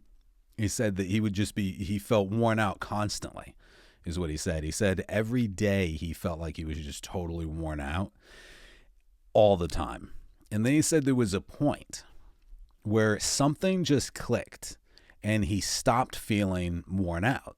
He said that he was just able to go all day and chop the wood and haul the water and carry kids around and pack propane bottles and do all of this stuff. And it just clicked at a certain point where he just stopped wearing out. He stopped getting tired because of it. And he said when he was done at the end of the day, he felt good and it wasn't an issue. That, I think, is the point where he clicked over to being true, like, hardcore superhero mountain man status. And that is the dad that I grew up with. That's the dad that I was always around. The guy that could shove 2 5-gallon propane bottles into a backpack, pick up 2 5-gallon jugs of fuel and a bunch of other things, and haul them all at the same time with no problem through 10 feet of snow. And never get tired and never stop. That was Dad. That was always that guy. Now, there were times when he would stop and his neck would be bothering him because he always had neck issues from injuries in his past when he was younger. But other than that, I remember that slowing you down a little bit. Other than that, I don't really remember anything ever slowing Dad down like that. And he could wield a chainsaw sun up to sundown. So it was just impressive. And it did make it, it was a little sad as it is when you get older and when he had, so many problems and everything. But also in that way, it made it where, we didn't mind picking up the slack for Dad at all. When it got to a point where, like, he did get tired and he did need to rest, or his neck was bothering him too bad to do something, we had no problem telling Dad to just sit down, which was really hard to get him to ever do. He never wanted to stop and slow down and not be the guy doing the hauling and the working.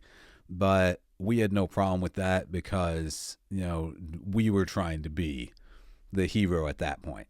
And we were trying to be the ones impressing Dad with how much we could carry and how we never got tired.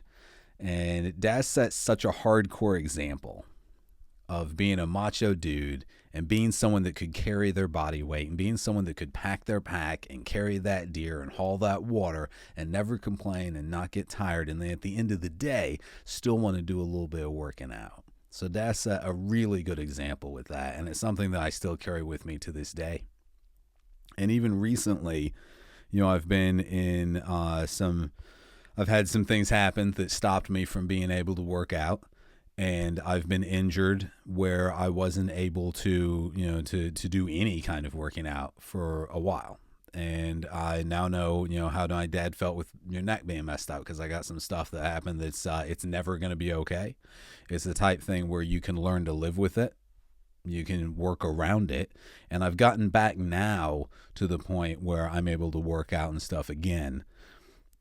Which it was killing me because it was a good ways. It was a good stretch of time that I wasn't really able to do anything in that way. I was able to get back to my basic physical life to an extent, do the things I had to do, day to day and for work and whatnot. But as far as getting back to the point where I could actually work out, that took a while. And I actually am just now really getting back to the point of being able to work out in that way. And then I nearly cut off my finger and had to give it a little bit more time. But fortunately, like I was saying before, I've always had a good base to work with. I've always had a good base to fall back on, and that sustains me in the times that I need to heal until I can get back to where I can start working out again. And that brings me to another point. Everyone should work out. And I mean everyone. No exceptions. Everyone should work out. And I know there are a lot of people that aren't as fortunate as I have been. I have definitely been gifted, in a lot of ways, genetically and with my metabolism and, my will and growing up with my dad and just the different things that I've been through in life and the way that I move through the world. So I've definitely, a lot of it's just me and the way that I am and hardcore, willpower. But there are a lot of ways where I've been definitely blessed with a lot of things that have helped with staying fit in my life. And I know a lot of people aren't that fortunate. A lot of people have different issues that they have to work around or deal with. But that being said, everyone can work out. Anyone listening to this right now, you are capable of working out. You can work out. No matter what condition you're in, to some degree, you can work out. Everyone can. The thing is that you have to just find the thing that you can do, find the level to which you can work out and do that. And work that until you build that level up and up and up and up. Because just like a video game, you can level up yourself. But you have to put in the work and you have to put in the effort. And sometimes it's really hard to do that. Sometimes it's really difficult. And sometimes it seems and feels like what you're doing is never going to make a difference, that it's never going to level you up because it's just not enough. But I want to tell you, like my dad told me, it's not how much you lift, it's how many times you lift it. It's not about being in there lifting stuff like you're Arnold. It's not about lifting massive amounts of weight and always being able to work out or jumping on a treadmill like my little brother and running for half an hour. It's not about that. It's about being consistent and persistent and about doing what you can to better yourself in the ways that you can. And if all you can do is walk across the room before you get tired, then walk across the room. And then try to do it twice next time. And just keep doing that. And if all you can do is once across the room, then do that. And when you're rested, do it again. And when you're rested, do it again. And just keep doing that. If all you can lift is 1 pound, then lift 1 pound and lift it as many times as you can and build up. Do whatever you can to get your blood pumping, because that's another thing. Don't listen to anyone that tells you this isn't an exercise or that's not an exercise or this doesn't count. Anything that gets your blood pumping is exercise. Anything that gets your heart beating and your blood pumping and get you sweating a little bit, that is exercise. Anything that makes you exert yourself a little bit is exercise. There are degrees to that, but anything that pumps the blood is exercise. So you need to do anything like that that you can to stay physically active, because any degree of physical activity that you do is going to better your life. It's going to make you feel better mentally, physically, and every other way. There are no downsides to being physically active. There are no downsides to working out and doing what you can to better yourself physically. It is very good for you to be physically active. It's one of the best things that anyone can do, in my opinion, to better yourself physically, emotionally, spiritually, in every way possible, is to be physically active, is to try and maintain and build up a strong physique, a good core, get your blood pumping.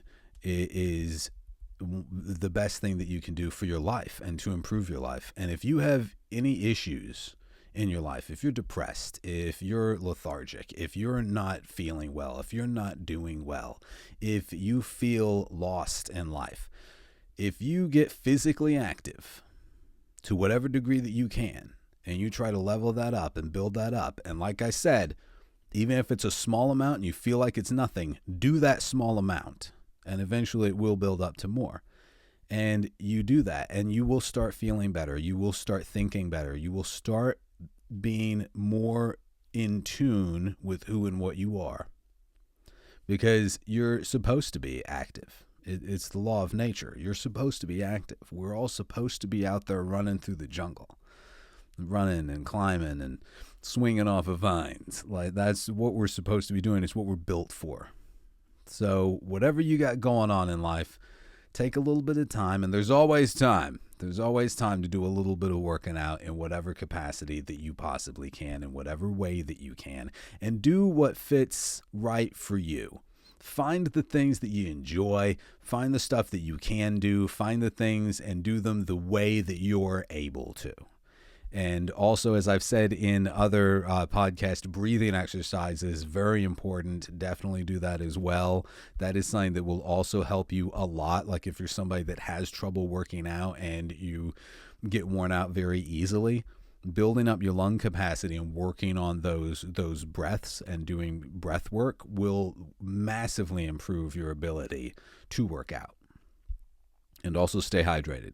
Always stay hydrated. That will also improve your ability to work out. I drive everyone insane with how much I tell them to stay hydrated, but it's very important. Breathing and drinking a lot of water is very important. Two things you would think would be very obvious, but a lot of people really neglect them. So breathing exercises, drink a lot of water, and do whatever you can to stay physically active.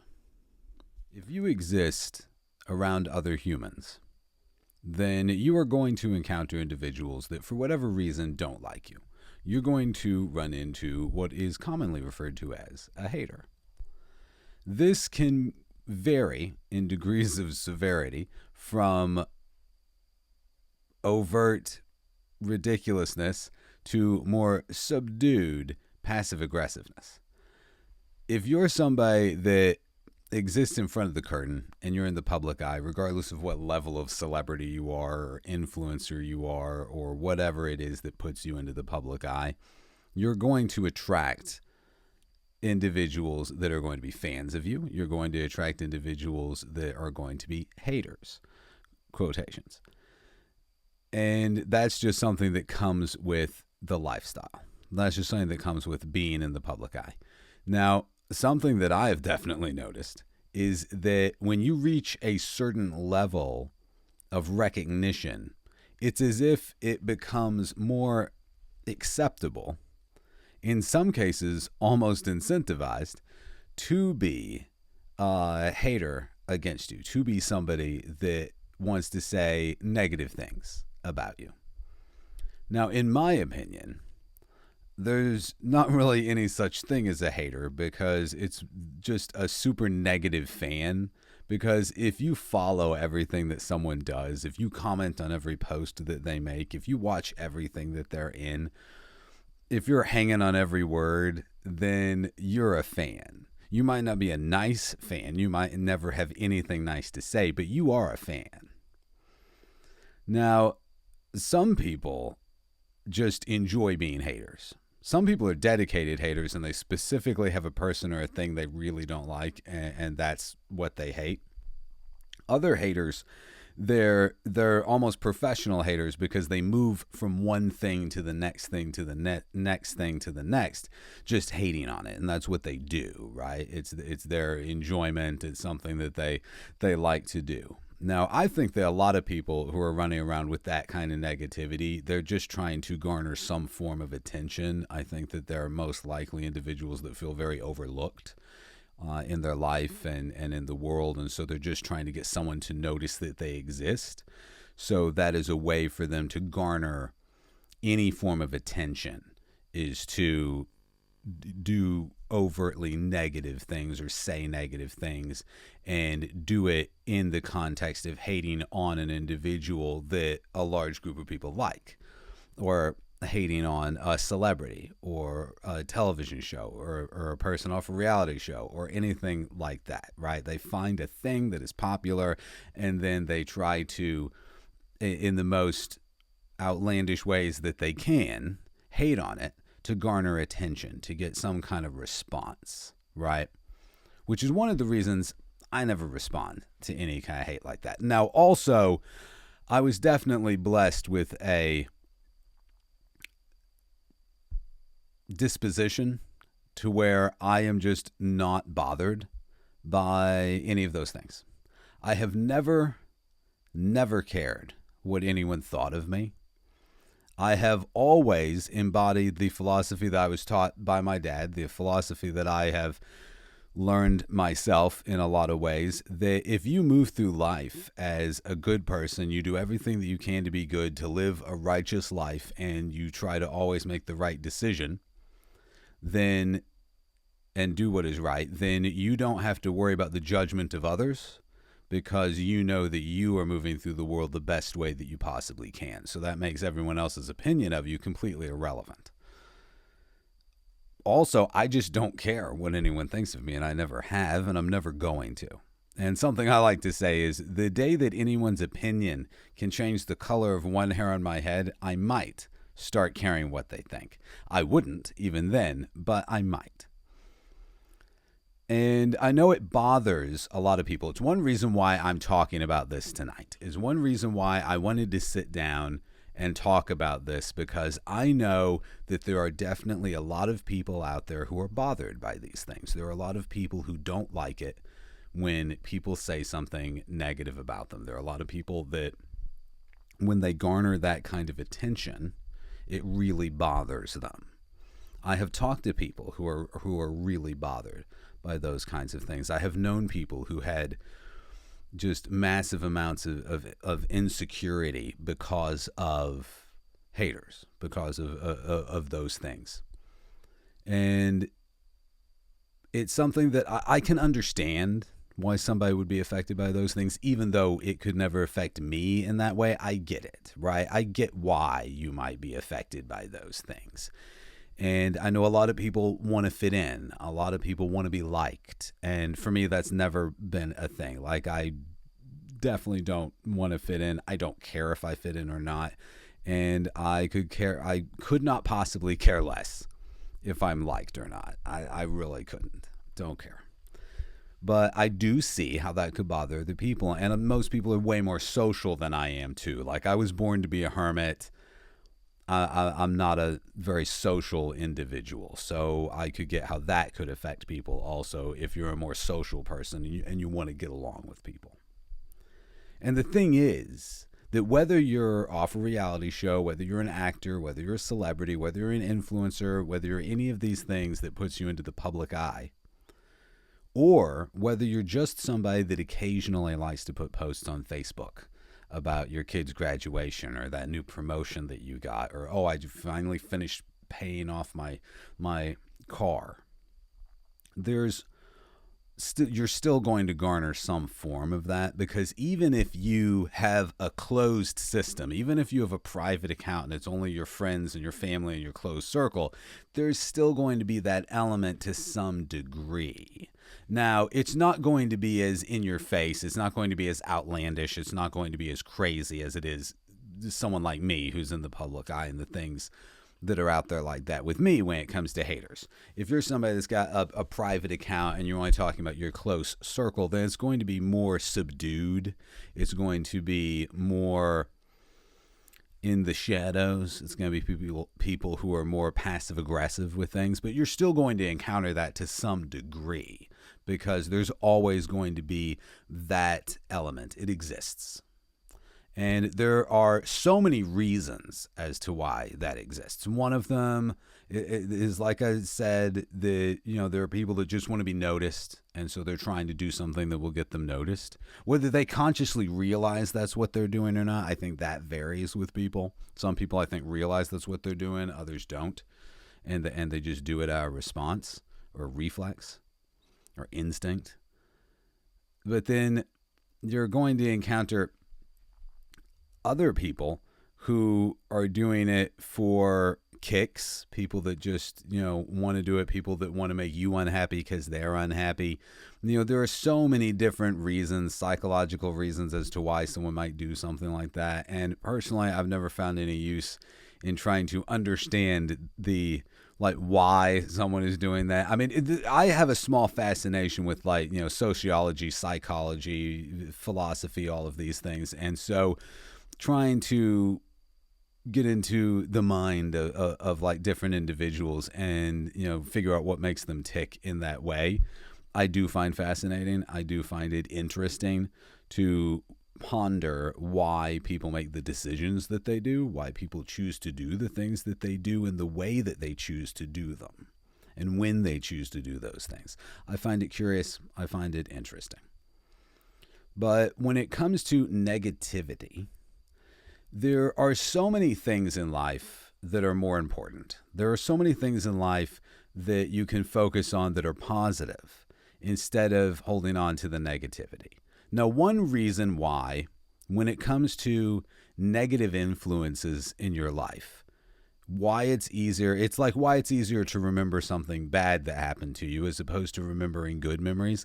The same thing goes into why you pay more attention to the negative than the positive.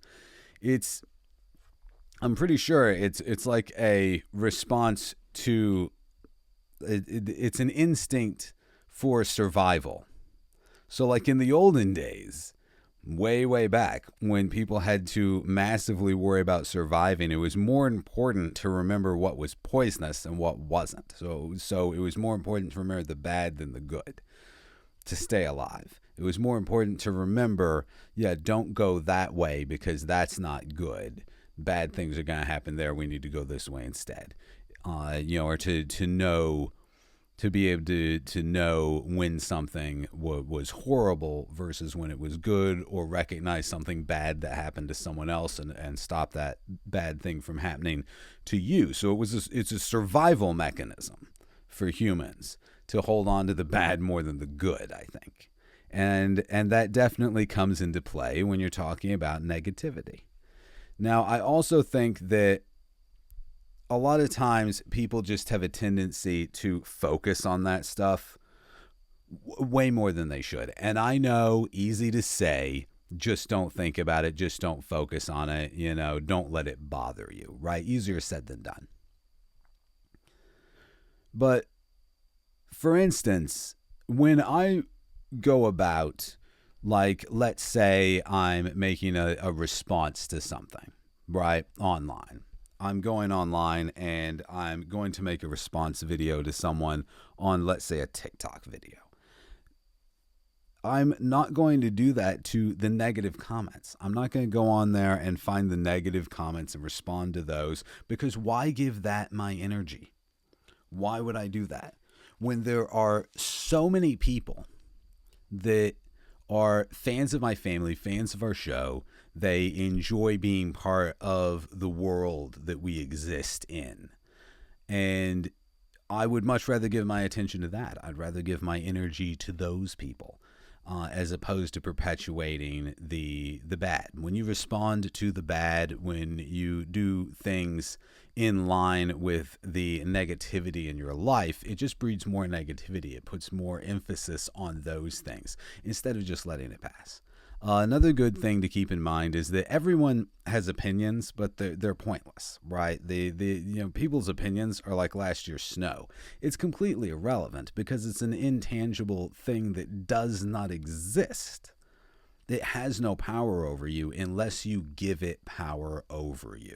The only way that anyone's opinion or negative thoughts or negative comments or anything else negative that they are trying to throw at you, the only way that can affect you is if you let it. If you choose to let that affect you, is the only way that it can. It cannot affect you if you don't let it. When you're confronted with dark energy, you can either choose to absorb it or let it pass around you. And if you let it pass around you, then nothing happens. You go about your day just fine, and it washes over you, it's done, you're good to go. If you absorb the dark energy, it's going to bother you. And what's going to end up happening is at some point it's going to bubble over into your life, and you're going to pass that dark energy on to someone else. In some instance, you're going to snap at a waiter, or you're going to, do something in a way that you wouldn't because you're bothered by those things. And so it's going to alter the way that you move through the world, the way that you interact with people. It's going to alter your mood or your decisions. It could alter your work or your home life, or just, hamper your enjoyment of existence. And that's not something that you should let happen. Why absorb the dark energy? Let it pass. Just let it go. There's no need to dwell on those things. Life it really is a gift. It's super awesome. It's super cool. And it's very short. Like, you're only going to get so much of it. Everyone thinks that, like, life is just going to keep on going. And that's not true. It's like, you only get so many sunsets and only so many sunrises. And you should never let the negativity hamper that. Because there's never going to be a point in your life when you're not going to encounter that. That is just a part of existence. You're never going to reach a point where everybody loves you, where everything is okay, where there's no negativity whatsoever. That's never going to happen. That just simply isn't going to happen. Not if you're a human and you exist around other humans. There will always be some degree or element of darkness around you. There will always be some instance of someone saying something that you don't like, some instance of somebody, attacking you, whether on a personal level, a philosophical level, just saying that, like just saying that you're not good looking, or that you have, terrible posture, or that you dress funny, or whatever else it is people might say. And it doesn't matter who you are, you're still going to get that kind of attention. And it's just not possible to move through life without attracting that to some degree. And your life will be much better if you're able to just let those things go and move past them. Now, when it comes to letting things go in that way, it's better to just not let it affect you, as opposed to avoiding those things. So that's another thing I've noticed that some people do. Like, some people have such a negative reaction, and it impacts them so much that they can actually get to a point where, like, for example, they might shut down all their social media, right? They might erase all of their social media and remove everything and just close it down because they got too many negative comments. Now, I wouldn't care if every comment I got was negative and there wasn't a single good one. You still could not get me to a point where I would care enough about someone's opinion that I would alter the way I move through the world, that I would alter what I'm doing, or how I want to behave, or how I want to live my life, or how I want to exist. You should never apologize for those things. You should live your life the way that you want to. And you should move through the world the way that you want to. I believe in two things above everything else: freedom and personal responsibility. And I believe that if you take personal responsibility for everything that you think, say, and do, then you should be able to live your life any way that you see fit, provided no one else gets hurt and you're not trying to take away someone else's ability to live their life any way that they want to. So when it comes to getting to a point where you just want to close off all your social media because you can't handle that, instead, look at that negativity as a positive, because you're at a point, getting to a point, or you have made enough of an impact to attract that kind of negative energy. Because people that don't attract any form of negative energy, well, you're not doing something right, because you're not, if you're putting yourself out there like that and you're doing these things and you're not attracting any haters, then you're not doing something right. If you're getting some haters, then you know you're doing something right to some degree. I know that sounds a little wacky, but it's true, because those people exist. They're out there. The haters, quotations, they exist and they're out there. And so if they start finding you, you know that you've kind of done something right, because you've made it to a point where it's starting to attract those people. And those people are only attracted to things that they think will garner them attention. So if you're not something that's going to garner them attention, they're not going to take their time to be a hater of you or what you're doing. But if they take their time to be a hater of you or what you're doing, then you've garnered enough attention to draw that in. So look at it as a positive. Look at it as a good thing. Because in actuality it is. because you've made enough of an impact, you've garnered enough attention, you're moving through the world in a way to which you have attracted that. And another thing that will happen in life is it just seems things like that just seem to come about when you're trying to do things that are important to you, when you're trying to do things that aren't of the ordinary or aren't average or aren't something that makes sense to other people. It is another thing. Something else that I've said a lot is that, no one understands your dream except your competition, right? So your competition understands your dream, but not really anybody else. And so whatever you're doing in that way might seem out there to other people, but not to you. So it doesn't have to make sense. And the reason I'm saying that is because it can seem like that makes it easier for you to be attacked. And it makes it easier for you to take the negativity personally, and it makes it where you absorb the dark energy because you think to yourself, well, what I'm doing is something that is kind of out there. It's not something everybody wants to do. It is not abnormal, but it's not the average. It is something that puts you more in the spotlight or more in the crosshairs of people that might want to hate on you.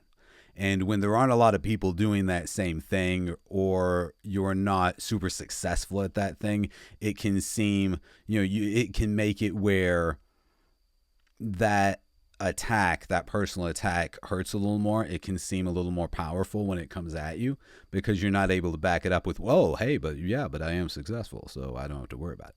No, because you're still trying, right? It's like me with my acting. If I were George Clooney level, Brad Pitt level of actor, if I was already on that level, if I was, up there with Tom Cruise, it would be pretty hard to say anything about me being an actor, right? But at the level I am of being an actor, it's like if somebody says something about the acting chops or something like that, a normal person, not me, because I'm not affectable by those things, but you might like shrink back. You might be like, it could be partially true. Maybe I'm not that good, right? Because you're not doing something that other people understand. And I use acting as an example because it's something for me that is something that I'm very into. I really enjoy. I really want to be successful with. It's not an easy thing to do. It's not something that almost anyone understands. It's something that people look at as almost unachievable, but it's something that I am very into doing and very much want to be successful. And it's something that also is sort of easily mockable, right? It's something that people could be like, oh, he does Shakespeare. He wants to be an actor, that kind of thing. And so if you were somebody that didn't have as thick of skin as I do, that could make you not do the thing that you want to do. That could make you shy away from it. That could make you pull back. That could make you rethink your entire existence. And that would be horrible. Because if you're somebody that wants to make quilts for a living, if you're somebody that wants to paint hot rods for a living, if you're somebody that has this thing that you are passionate about, like if you want to make music, but you don't feel that you're very good, or you just don't have the confidence to do that thing, and then you get to a point of putting yourself out there where you're now attracting that energy and you're attracting those haters. If you don't have thick enough skin, if you're not able to take it, you're going to get that negative energy, which actually means you've made it to a certain point where you're starting to build up, and you're going to shy away. You're going to pull back. You're going to rethink. You're going to close off all your social media. You're going to quit the game. And nobody ever won the game by quitting. Nobody ever made it by quitting. Nobody ever carved their name into history by being realistic. Nobody ever achieved their dream or their goal by looking around and seeing how many other people were also achieving the goal or the dream. And certainly, nobody ever did it by paying attention to the people telling them they couldn't do it. So, whether you're somebody that just gets passive-aggressive negativity from individuals that you sort of know, or whether you're somebody that garners negative attention on your social media, or whether you're somebody that gets negative reviews on your most recent performance of a Broadway play, it's all the same thing, because it's all the same haters. So that is something that everyone has to deal with. It's something that you are definitely going to have to deal with. Probably something that you're already dealing with. It's something that everybody deals with from forever. Even as kids, you deal with that. And it never changes. It never goes away. It's always going to be part of life. And you should never weigh your value as a person, your value with what it is that you want to do, your value as an actor or an artist, or your value as a hot rod painter, or your value as whatever it is you're doing. You should never base that off of the most negative things that you hear. Don't give it your energy. Don't absorb the dark energy, because it's always going to be there. It's always going to be coming at you in one way, shape, form, fashion, or another. Always. It's a thing. It exists. It's always going to be a thing. And there's no way around it. So that's just my advice, is to, embrace the good, let go of the bad, and do what you know is right. I just wanted to talk about that a little bit tonight because it's something that I've been thinking about a little bit. I had a conversation with someone sort of recently, and it made me think about those things, because obviously I have, my fair share of haters, lots and lots of fans. Shout out to y'all guys, and a whole bunch of haters. But it's not something that ever affected me, so I don't really think about it. But I had this conversation with someone recently, and it made me think about it in a different way. And since I do have a bit of a platform, and now I'm doing the podcast, I thought that it would be something that is worth talking about. It's something that I think has relevance, because maybe everyone will just hear this. Maybe everyone that hears this will just roll their eyes and go, ugh. Or maybe somebody needed to hear this. Maybe today somebody needed to hear someone tell them that they don't need to pay attention to the people that are hating on them, that they are enough, that their dream is worth chasing, and to not pay attention to the people telling them that they're not good enough, or that they can't do it, and to just do what they want to do and live their life the way that they want to, and chase their dream, and do that thing that people don't think that you can, and ignore everybody. And especially when it comes to like physical appearance or things like that, never listen to anyone about those things, because everybody is weird in some way. Everybody's pretty in some way. Everybody's got different quirks and personalities. And like I say into the mirror every day, everybody's got problems.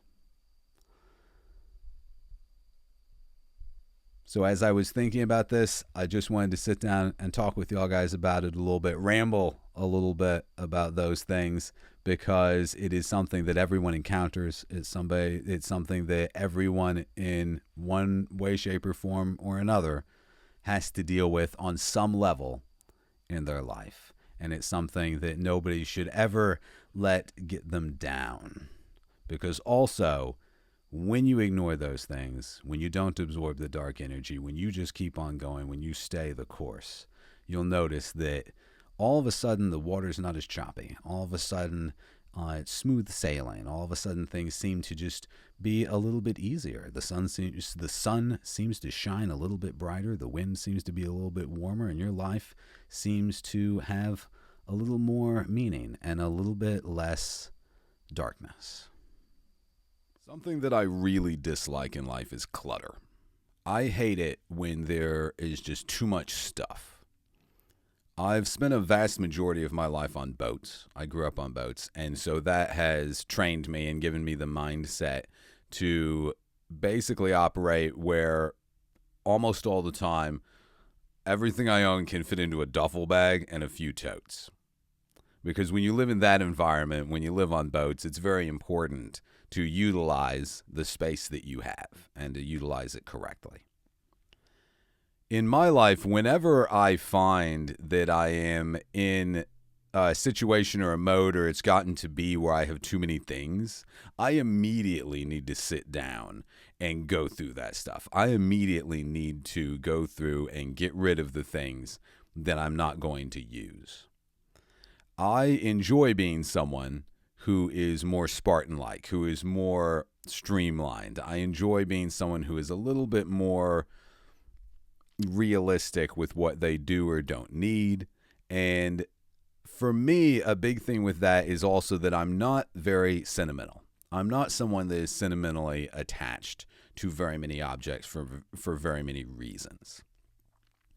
I think one reason why I'm able to detach from the sentimentality of objects and personal possessions is because I do not conflate the time I have had something with the sentimental attachment I have to that something. So I think a lot of people, they start thinking that because they've had something for a long time, that makes it special. Because they've had something for a long time, that attaches sentimental value to that object. For example, I have this pencil. Now, I haven't used this pencil a lot, but I've had this pencil for a very long time. This is just a random pencil that I picked up somewhere. It's just an ordinary pencil. And I've had this pencil for several years. Since I've had this pencil for several years, it does not add any value to it, whether it is a pencil I've had for that long or it's a pencil that I just purchased, that I just got. For the majority of objects that hold sentimental value that you want to hold on to for that reason, it usually boils down to where you got it, how you got it, was it a gift, is it something that you really like for some reason.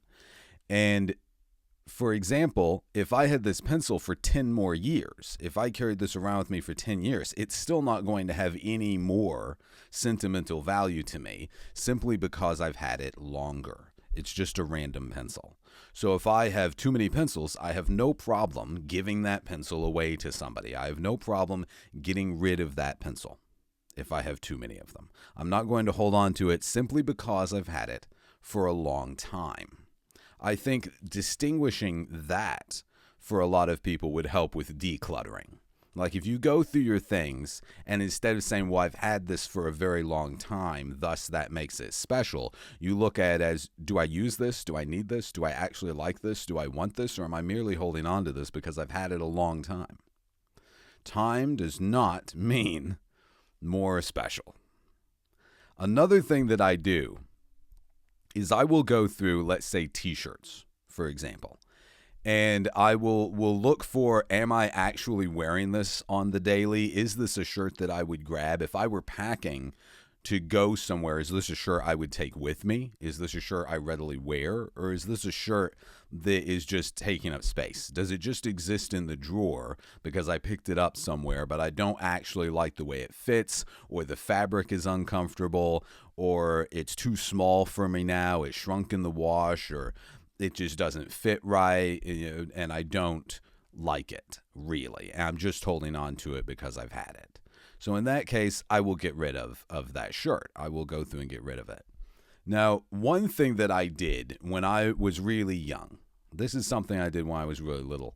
So I would wear clothes that I didn't like while I was working or when I knew something was going to get messed up, right? And this was when I was really little.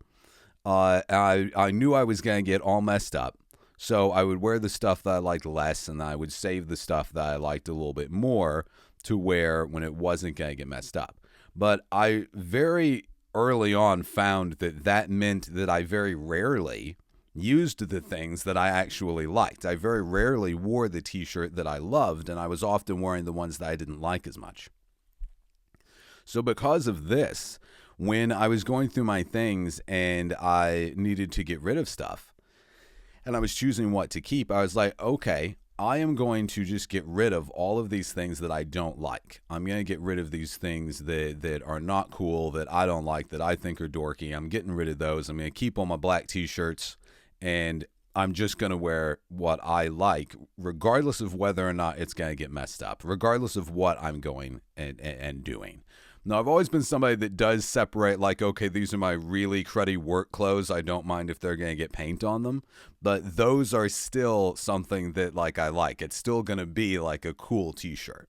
Still going to be like a rock and roll t-shirt or one of my good black t-shirts or something like that, even if it's something that's going to get messed up. Because I'm not going to hold on to something that I don't like just so that I can use that on the occasion that I think my shirt's going to get messed up. I am not someone that will hold on to things that I don't like or I don't need or do not have some use that I'm going to get out of them at some later time. And then there's some stuff that you hold on to. It's like, no, I'll use that at some point. At some point, I might need that. So there are degrees to that. There are degrees, right? So if I hold on to, let's say, some plastic bags, because we reuse the plastic bags, it's wasteful to just use them once and throw it away. So who doesn't have like a bag of bags? But there are degrees to that. There are levels to that. At the point to which you have too many of them, you have more than a bag full of bags, and you've got like a closet full of bags. And I'm talking like the disposable plastic ones like you get from the store or the paper bags that you get from the store. It's time to get rid of them. You don't need that many. You don't need to hold on to all of them. Like, it's one thing to not want to be wasteful. It's another thing to hoard things to the point to where it's a detriment for yourself and your living environment. It's completely unacceptable for me as an individual to do those things. At any point in time that I feel anything is becoming something that I must have or must hold on to, I immediately detach from it and I will get rid of that thing. Now, that's not to say that I don't hold on to some things that are sentimental to me. I have some stuff that was given to me by someone that I cared about. I have some stuff that I just think is cool, and it's like a little knick-knack thing. I have things like that obviously I'm not going to get rid of just to get rid of them. Like, I'm not saying that you need to clean sweep and get rid of everything just because you have stuff. It's perfectly fine, perfectly acceptable to have a t-shirt collection, to have things. But if you're someone that is trying to declutter, if you're somebody that doesn't want to have all of this stuff be in your way, then the first thing you should do is go through it and figure out, is this something I actually need? Do I even want this thing? And if it's not, then get rid of it. Give it away, throw it away, get rid of it. You know, there have been times with me where I was just like, I'm just clean sweeping everything. I don't need all this stuff. And it's something that I actually did recently because I have a bunch of t-shirts that just don't fit right anymore. And are some that I just never really wore, but I picked up somewhere. And I'm just going through and getting rid of them. Another thing that I do as well is, like, I mend my stuff. So, like, I'm not somebody that's going to have an old ripped up pair of jeans and throw them away if they're still good, right? So I will take those, and what I did recently, I had a pair that was really torn up, and I used those to cut out material so that I could patch up the jeans that were still good, but, you know, like were torn up more than, you know, just the average, like it's ripped up on the knees, which I don't mind. You know, I don't mind some tears here and there, but when they're really torn up, you got to patch them and fix them. So I do that, which is a skill everyone should have, I think, because there again, there's no reason to throw something away just to throw it away if it is still something that is usable and that you like. So I had the pair of jeans that fit really well. I like the pair of jeans. They still had good use that I can get out of them. I just needed to repair them. So if it's beyond repair, if it's messed up, if it's something that is just no good anymore, I'm not going to keep those jeans just because at one time I really liked them, or because I've had them a long time. Now they're out, they're gone. But if there's something that I can still use, if there's something that I like the way they look and they fit, then I'm going to patch them up and I'm going to wear them and I'm going to keep them. Another example of that within the same regard as clothing are flannels. Like I've got flannels, and it got up to be where I had too many flannel shirts, but some of them they didn't fit right in the shoulders. You know, they didn't fit right and they were a little uncomfortable, but I liked the way they looked, right? I liked the way they looked on me, but they were a little bit uncomfortable. So they became something that were just there, but they weren't the thing that I would readily go for. So I was always gravitating towards these other shirts that I had. I would always grab this other flannel shirt or these other 3 flannel shirts instead of that one. And once I've done that about 20 times and I realize, okay, hold on a second, I am not grabbing this shirt. Why am I not grabbing this shirt? Why am I not using this? Okay, I don't actually want it, is the thing. So with decluttering, with going through your closet and going through your clothes or going through whatever, you have to open your mind to the concept of, wait a second, do I actually want this? And if you don't actually want it and you can't actually use it, then get rid of it. That right there will declutter 90% of everything that you have. Whether it's a closet, whether it's your kitchen, whether it's the under the cupboards, it doesn't matter what we're talking about here, whether it's bedding, pillows, anything, any personal possessions. If you go through it and you realize, wait a second, do I or do I not actually want this thing? And then act accordingly. Keep it or get rid of it. All right, thank you very much for joining me for another episode of Brown Overboard. I will see you next time.